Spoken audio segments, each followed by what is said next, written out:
melukis wajahku di hadapanmu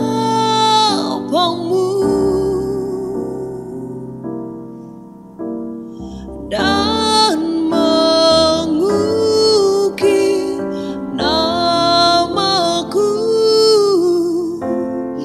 di telapak tanganmu sampai masa tuaku. Kau tetaplah Tuhanku yang akan selalu menggendong hingga putih rambutku.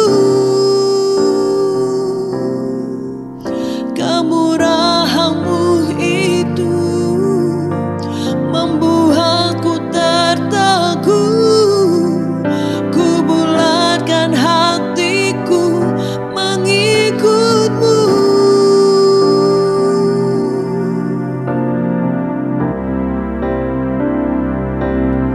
Ku angkat tanganku Yesus, memuji perbuatan-Mu.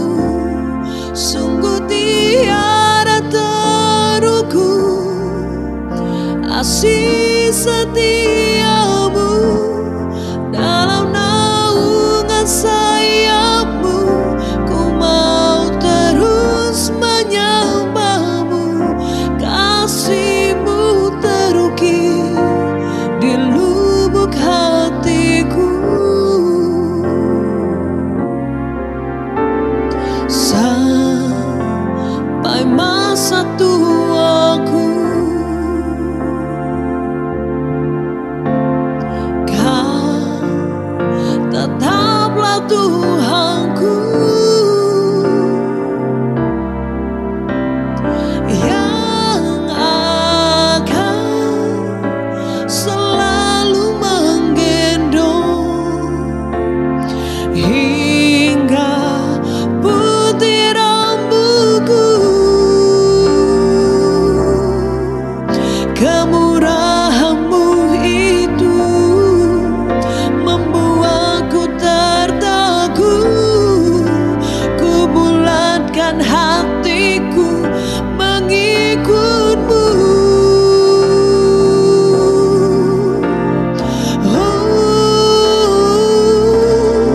Ku angkat tanganku Yesus, memuji perbuatan-Mu.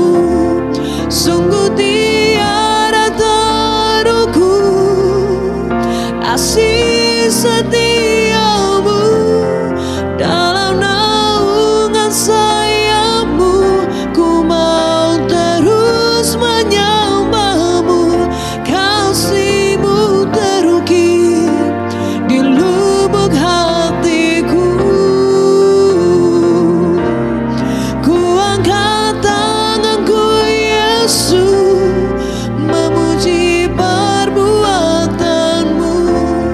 Sungguh tiada terukur kasih setia-Mu. Dalam naungan sayap-Mu ku mau terus menyembah-Mu. Kasih-Mu terukir di lubuk hatiku.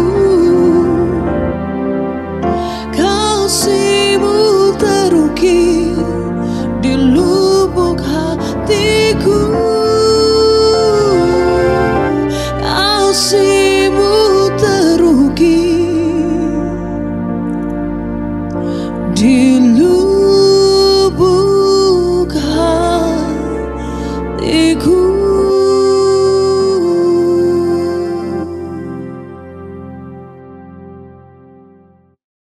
Shalom, bertemu dengan saya Pendeta Royal Purba dari GBI New Life Community Kemang Pratama, Bekasi. Terima kasih buat malam hari ini dipercayakan oleh Bapak Gembala kita, Bapak Pendeta Andreas Sustono, dan Ibu Gembala, Ibu Neti Siahaan.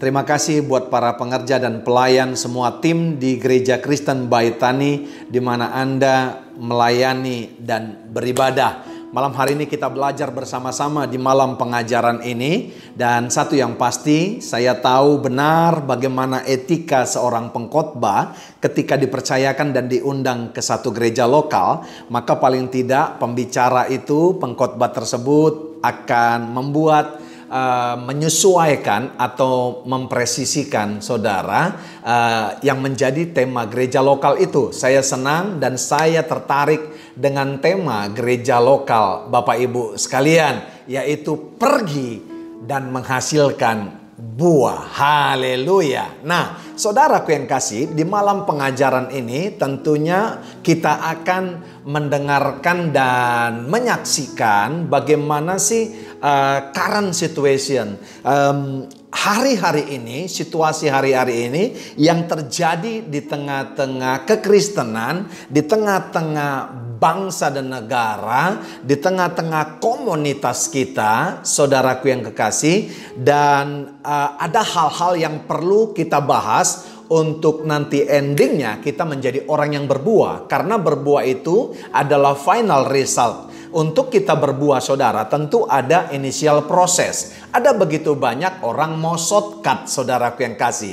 Makanya pengajaran-pengajaran yang shortcut juga sekarang lagi ramai saudara. Haleluya. Karena pergi dan menghasilkan buah, saya percaya saudara, ini bukan sebenarnya tema yang enak, tema yang menggairahkan saudara. Ya, saya percaya yang menggairahkan orang yang tidak bertumbuh itu saudara adalah pengajaran-pengajaran ya, 3 kunci diberkati, 3 kunci menerima mujizat, 3 kunci menjadi kaya. Itu saudaraku yang kasih adalah pengajaran-pengajaran yang paling enak didengarkan dan seakan-akan gampang dilakukan. Tapi kalau dikatakan untuk berbuah, ini saudara adalah berat. Makanya dari awal juga amanat agung daripada guru agung kita, Yesus Kristus, sudah berkata di dalam Matius 28 ayat 19 sampai 20, dia berkata, "Pergi jadikan semua bangsa muridku." Kunya itu adalah Yesus saudara. Dan ayat yang ke-20-nya dikatakan ajar mereka. Itu yang mau kita bahas malam hari ini,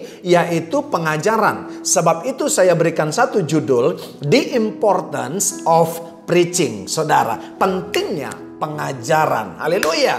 Amanat agung tadi berkata, pergi jadikan semua bangsa muridnya Yesus. Ajar mereka. Haleluya. Pergi kepada satu tujuan yang jelas. Pasti saudara menghasilkan satu buah yang tepat juga. Bangsa di sana adalah suku-suku, yaitu semua etnis saudara. Yesus menyuruh kita dan memerintahkan kepada kita supaya membawa semua etne ini saudara, yang saya sebut adalah quantity, memindahkan menjadi orang yang berkualitas. Yang saya sebut adalah quality. Saudaraku yang kasih, ternyata hanya dalam Yesus, hanya orang yang berkualitas bisa saudaraku yang kekasih, yaitu berbuah. Karena tanpa kualitas yang baik, orang tidak akan pernah menghasilkan buah yang baik. Sebab itu di malam pengajaran ini, apa current situation, apa hari-hari ini yang terjadi di tengah-tengah kita, apa situasi yang sedang berkembang, kita harus tahu saudara, supaya kita bisa menyikapinya, supaya kita bisa tepat sasaran. Kalau pergi tanpa tujuan, saya percaya nanti saudara salah alamat saudaraku yang kekasih, seperti lagu Ayu Ting Ting, salah alamat saudara atau alamat palsu. Haleluya. Sebab itu kita harus tahu kemana kita harus pergi untuk menghasilkan buah. Nah, situasi saat ini ternyata ada kedahsyatan, ada kengerian yang sedang terjadi di negeri kita. Ini yang harus kita pahami. Sebab itu Yeremia 5 ayat 30 sampai 31 berkata demikian. Kedahsyatan dan kengerian terjadi di negeri ini. Para nabi bernubuat palsu dan para imam mengajar dengan sewenang-wenang dan umatku menyukainya. Nah, apa yang saya mau katakan kepada saudara malam hari ini, Bapak Ibu yang dicintai Tuhan, pengajar-pengajar yang dahsyat, ternyata ada yang perlu kita sikapi dalam hidup ini. Ternyata dari bacaan kita tadi ada dua yang kita catat saudara. Ada kedahsyatan, ada kengerian. Saya coba catatkan di sini Bapak Ibu yang kasih. Ada kedahsyatan, haleluya, ya, dan ada yang disebut adalah kengerian, ya. Kedahsyatan dan kengerian ini saudaraku yang kasih, berarti kita langsung berpikiran, manusia kadang-kadang langsung berpikiran kalau berbicara tentang kedahsyatan dan kengerian, kira-kira dalam pikiran kita langsung apa saudara? Pasti saudara memikirkan apa yang sedang saudara alami. Yang pertama saudara pasti bencana alam. Yang kedua, pasti akan saudara pikirkan COVID. Saya mau berkata begini, orang-orang yang hanya memikirkan dirinya sendiri tidak akan pernah bisa menghasilkan buah. Karena apa saudara? Pohon tidak bisa egois saudaraku yang kasih. Maka dia harus membagi gizi. Nah saudara, bukan ini ternyata saudaraku yang kekasih yang sedang terjadi, yang kengerian dan kedahsyatan hari-hari ini. Tapi dikatakan saudara, kedahsyatannya yang pertama ternyata saya catat, saya pelajari lewat ayat ini, ada yang namanya nabi bernubuat palsu saudaraku yang kasih. Ada nubuat yang namanya palsu. Nah saudara, yang kedua saudara, ternyata saudara imam mengajar sewenang-wenang. Nah haleluya, sewenang-wenang. Nah Bapak Ibu pernah berpikiran nggak? Nabi adalah salah satu daripada 5 jawatan disebut Efesus 4 ayat 11. Berarti satu dari jawatan ini saudara sudah menubuatkan hal-hal yang palsu. Makanya lihat hari-hari ini saudaraku yang kasih, orang cenderung kepada suara kenabian. Ya lihat seminar-seminar saudara akhir zaman, suara kerasulan. Hari-hari ini itu yang lebih didengar orang daripada suara gembala. Lihat akan beda saudara. Ya, nabi-nabi palsu hanya membicarakan apa yang penglihatan-penglihatan mereka, apa yang akan terjadi saudara. Makanya kalau bernubuat palsu itu agak beda tipis dengan yang namanya ramalan. Nanti kita belajar di Yehezkiel saudara. Kenapa digandrungi saudara? Karena mereka memang membuat yang palsu. Dan mereka imam-imam yang mengajarkan sewenang-wenang, mengajarkan apa yang enak didengar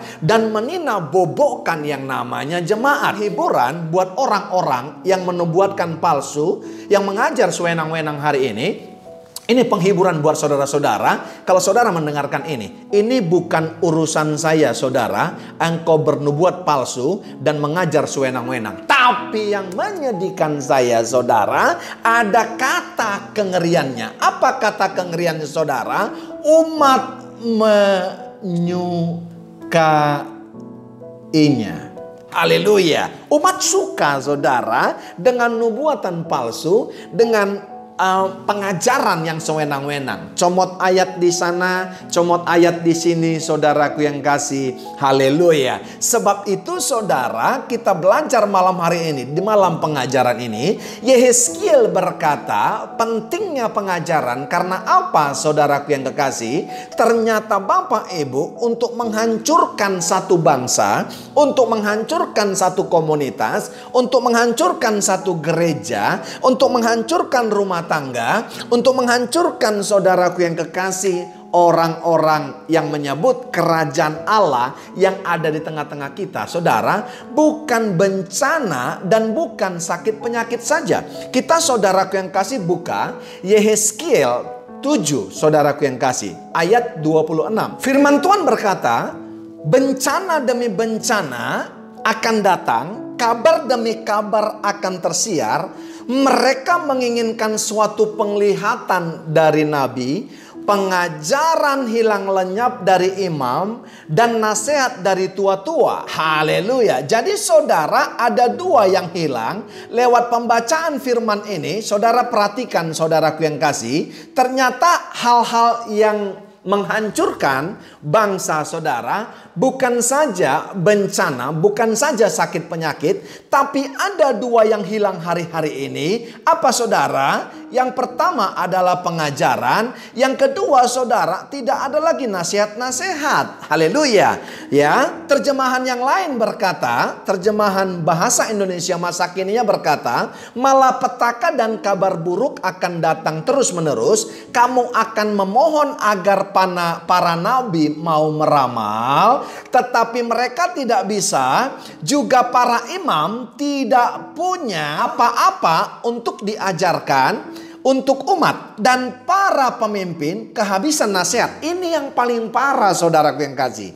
Makanya saya setuju kenapa saudaraku yang kasih dibuat malam pengajaran di gereja di mana tempat saudara melayani dan beribadah. Karena ternyata yang menghancurkan satu komunitas, yang menghancurkan saudara satu keluarga, yang menghancurkan kerajaan Allah yang ada di tengah-tengah yang kita bangun saudara, adalah hilangnya pengajaran. Dan saudara, tidak ada lagi yang namanya nasihat-nasihat dari pemimpin dan umat saudaraku yang kasih. Nanti kita belajar pakai istilah Yehezkiel 37 dikatakan umat mengalami kekeringan saudara. Mereka menjadi tulang-tulang sekalipun mereka masih hidup. Nah, ini yang saudara mau kita bahas. Ngeri saudaraku yang kasih. Ada begitu banyak orang sekarang tidak tahu lagi saudara mau mengerjakan apa. Karena apa saudara? Hidup tidak lagi berpengharapan kepada Tuhan karena pengajaran dalam hidupnya telah hilang. Saya mau berkata Bapak Ibu, bumi boleh bergoncang, saudara, laut boleh bergelora, bahkan gunung-gunung boleh pindah, saudara, COVID boleh ada. Selama pengajaran ada dalam kehidupan kita, saya pastikan maka kita akan tetap kuat dan teguh iman kita. Kenapa? Karena yang mengajarkan kita, karena yang memuridkan kita adalah guru agung kita, yaitu Yesus Kristus. Jadi pertanyaan saya, saudara, siapa yang bertanggung jawab kepada umat-umat yang suka tadi saudaraku yang kasih, kepada pengajaran-pengajaran yang palsu dan pengajaran yang sewenang-wenang tadi? Tentunya kita adalah pelayan-pelayan. Sebab itu di dalam 2 Korintus 6 ayat 4 saya ambil dari dua terjemahan. Terjemahan baru dan firman Allah yang hidup berkata, sebaliknya dalam segala hal kami menunjukkan bahwa kami adalah pelayan Allah, yaitu dalam menahan dengan penuh kesabaran dalam penderitaan dan kesesakan dan kesukaran. Itu terjemahan baru. Tapi saudara, terjemahan firman Allah yang hidupnya berkata, sebenarnya apapun yang kami lakukan, kami berusaha membuktikan bahwa kami benar-benar pelayan Allah. Haleluya. Kami menanggung segala macam penderitaan, kesulitan dan kesusahan dengan sabar. Terjemahan baru saudara ada kata menunjukkan, tapi terjemahan firman Allah yang hidup ada kata membuktikan. Haleluya. Saudaraku yang kekasih, yang menunjukkan saudara adalah seorang pelayan ketika engkau worship leader, ketika engkau singer, bahkan ketika engkau khotbah, itu saya sebut adalah activity, religion activity. Itu menunjukkan saudara pelayan. Tapi saudara yang membuktikan kita adalah pelayan, ternyata itu adalah accountability. Saya katakan, jadi yang satu adalah activity, yang satu adalah accountability. Ada pertanggungjawaban yang harus kita buktikan bahwa kita adalah pelayan. Makanya saya catat di sini saudara, menjadi pelayan adalah passion, tapi saudaraku yang kasih, berbuah adalah responsibility. Makanya jadi mantap saudara,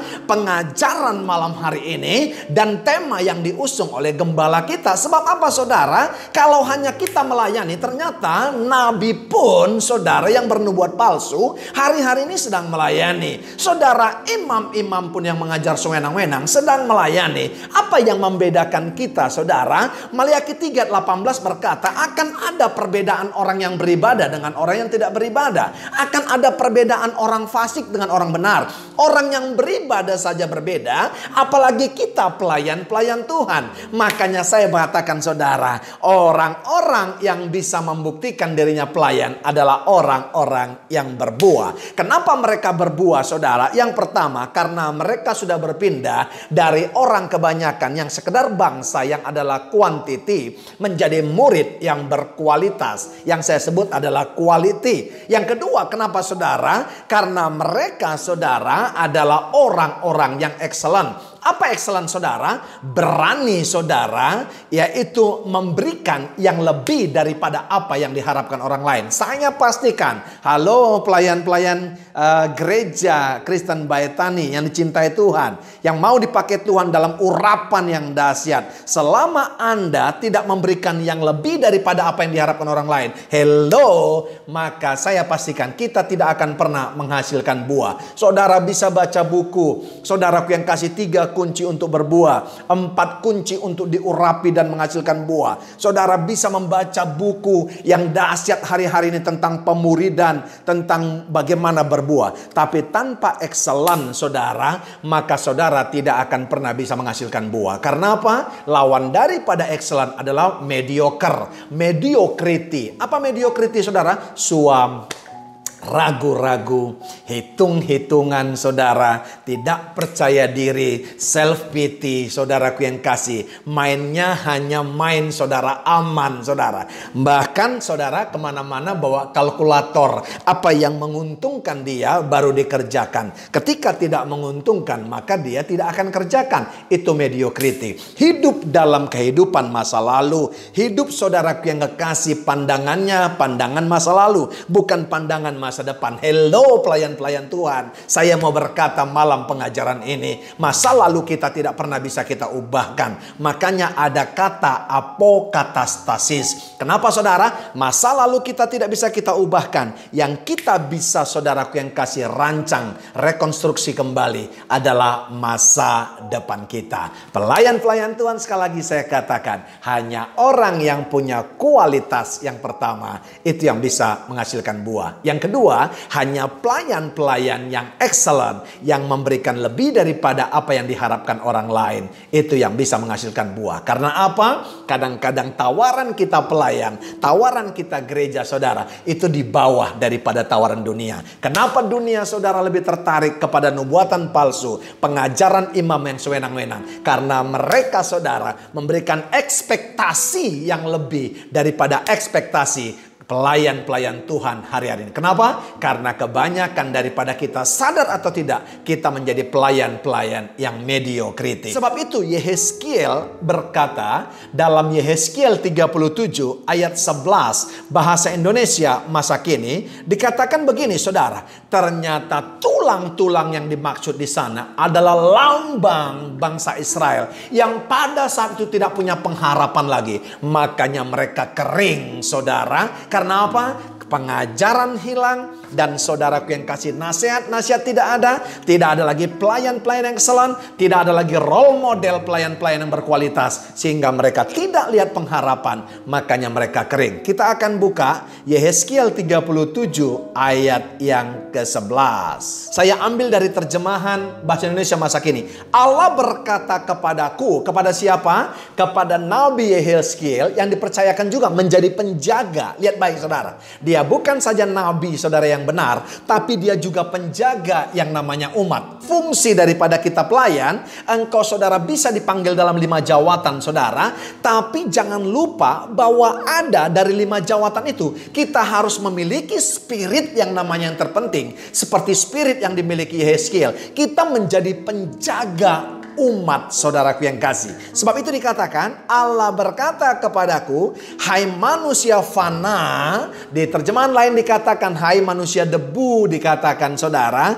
Haleluya, tulang-tulang ini melambangkan bangsa Israel. Mereka mengeluh bahwa mereka kering tanpa harapan dan tanpa hari depan. Haleluya. Saudara coba perhatikan saudaraku yang kasih, ya, dikatakan tulang-tulang ini saudara cuma melambangkan keadaan bangsa Israel. Saudara coba kita turunkan saudaraku yang kasih, ini melambangkan saudara eklesia zaman sekarang. Bagaimana Sion-Sion zaman sekarang yang namanya pusat keselamatan mau menyatakan keselamatan kepada dunia kalau mereka lagi kering karena tidak ada pengajaran saudara seperti bangsa Israel ini. Mereka saudaraku yang kasih apa? Body language-nya, perkataan-perkataan mereka sudah penuh dengan keluhan. Saudara mengalami ini enggak sekarang?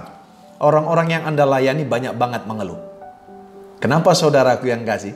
Bukan saja mereka mengeluh karena gaji mereka dipotong, karena ada bencana, karena rumah mereka banjir, karena saudaraku yang kasih ada ancaman COVID. Saya mau berkata saudara, yes, saya setuju saudara. Itu adalah hal-hal yang menakutkan. Hal-hal saudaraku yang kasih mengganggu kita. Tapi lebih daripada itu, kalau pengajaran, kalau nasihat ada pada mereka, mereka tidak akan pernah mengeluh. Karena apa? Ingat tadi saya katakan, bangsa-bangsa itu berbicara tentang orang kebanyakan. Tapi setelah dipindahkan menjadi murid, akan menjadi orang yang berkualitas. Orang yang berkualitas, jemaat yang berkualitas, orang yang kita layani berkualitas, orang saudara jemaat-jemaat menjadi berkualitas, maka akan menjadi orang-orang yang tidak cengeng, menjadi orang-orang yang mandiri, menjadi orang-orang yang tidak mengeluh, menjadi orang-orang yang bisa mengambil keputusan, tidak hanya bergantung kepada kita para pengerja. Mereka mengeluh saudaraku yang kasih,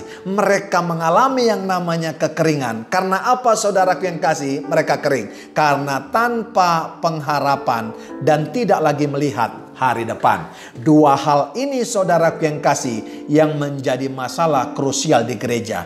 Orang banyak tanpa harapan dan orang banyak tidak melihat lagi hari depan. Jawabannya apa? Orang saudara mempunyai harapan, mempunyai hari depan. Haleluya. Kita harus jadi yaitu pelayan-pelayan yang berkualitas. Yang kedua, jadi pelayan-pelayan yang excellent. Yang ketiga, saudaraku yang kasih. Haleluya. Kita harus menjadi pelayan-pelayan yang cakap mengajar, yang bisa mengencourage orang, memberikan saudara harapan, yang memberikan asa kepada orang lain, saudara, untuk membawa mereka, menyatakan kepada mereka yang disebut Yeremia 29 ayat 11, bahwa Tuhan tidak pernah merancangkan kecelakaan kepada kita, tapi membawa damai sejahtera yang merancangkan masa depan yang penuh dengan harapan. Bagaimana cara mengatakan itu kalau engkau tidak berkualitas mengajarnya? Bagaimana cara mengatakan itu kalau saudara nggak excellent? Bagaimana saudaraku yang kasih cara membuat orang trust atas ayat Yeremia 29 ayat 11 itu? Kalau kita juga sering mengeluh, kita juga sering saudaraku yang kekasih menyatakan di Facebook kita, di Instagram kita, bahwa hidup ini sulit dan segala macam. Saudara, FB dan Instagram gak bisa menolong kita saudara. Yang bisa menolong kita adalah guru agung kita, yaitu Tuhan. Sebab itu saudara, jadilah role model.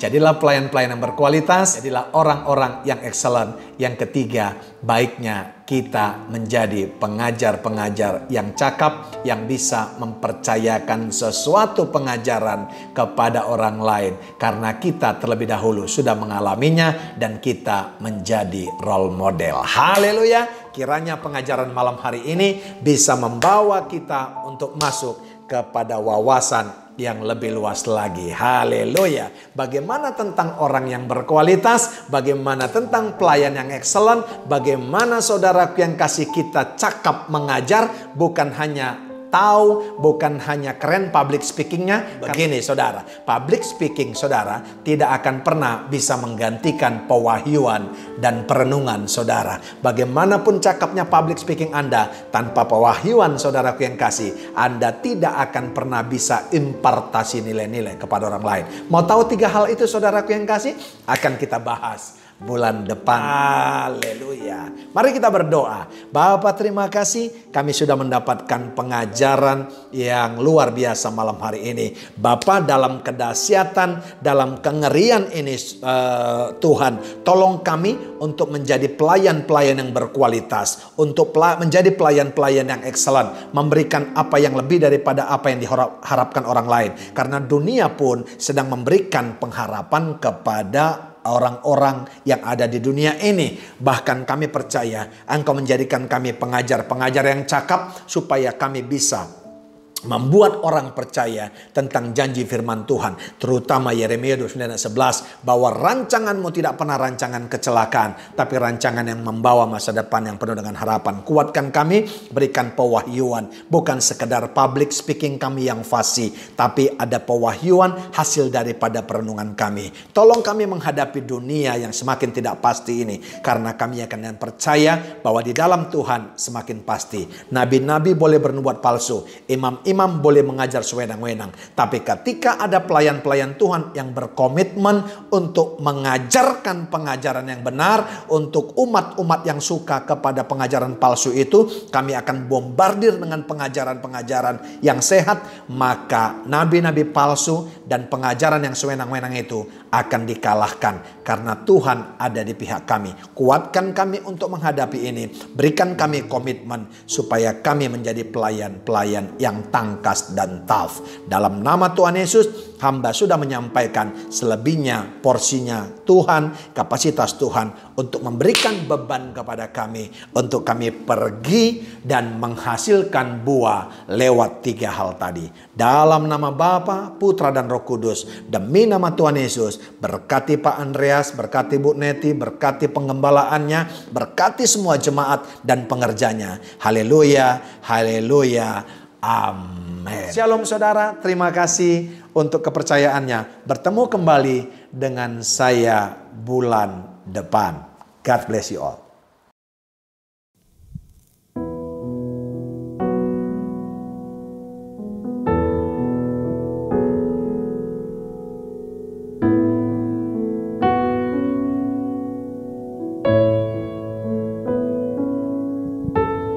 Semua karena anugerahmu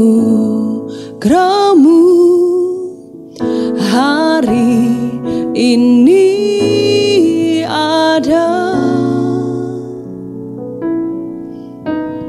Bukankah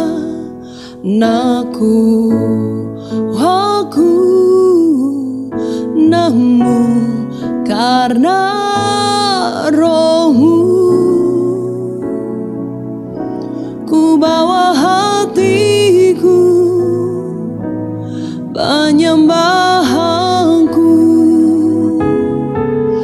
ku semakin berkurang, Yesus makin bertambah.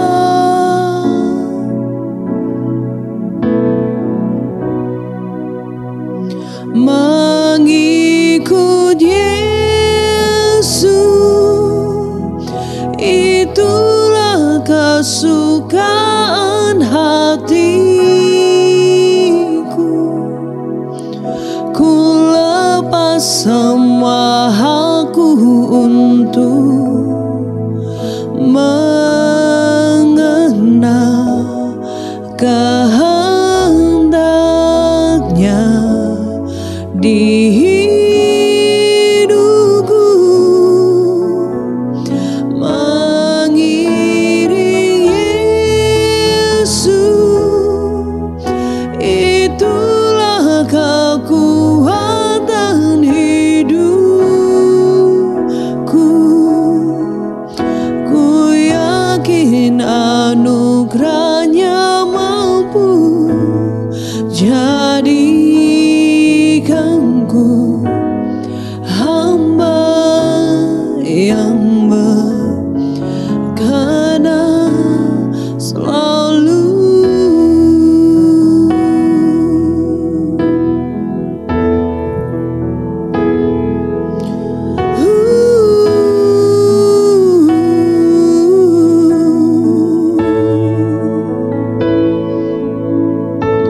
Semua karena anugerah-Mu hari ini ada.